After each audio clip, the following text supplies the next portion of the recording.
Hi అండి. మరో mini వ్లాగ్‌తో మీ ముందుకైతే వచ్చేసాను. కాకరకాయ కారం నేను ఏ విధంగా పెట్టానంటే, ముందైతే కాకరకాయలను తీసుకొని శుభ్రంగా కడిగి, తుడిచి ఆరబెట్టేసానండి. చిన్న చిన్న ముక్కలుగా కట్ చేశాను. తేమ లేకుండా చూసుకోవాలి. ఈ ముక్కల్ని ఆయిల్‌లో డీప్ ఫ్రై చేసుకోవాలండి.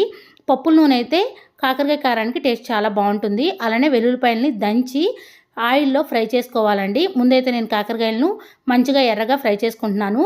ఒక స్పూన్ ఆవాలు, ఒక స్పూన్ మెంతులు కూడా డ్రై రోస్ట్ చేసుకొని మిక్సీ పట్టుకొని మెత్తని పేస్ట్ లాగా చేసుకోవాలండి. మెంతుల పౌడర్ వేసుకుంటే టేస్ట్ అయితే చాలా బావుంటుంది.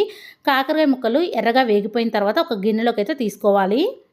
ఒక స్పూను చింతపండు పేస్ట్ అయితే పట్టిద్దండి. లేదంటే ఒక నిమ్మకాయ అయినా పిండుకోవచ్చు. నేనైతే కొద్దిగా చేస్తున్నాను కాబట్టి కొంచెం చింతపండు నానబెట్టేసాను. మీరు కావాలంటే చింతపండుని ఉడకబెట్టి వేసుకోవచ్చు. లేదంటే చింతపండుని మిక్సీ పట్టిన తర్వాత ఆయిల్‌లో కూడా ఉడకబెట్టుకోవచ్చు.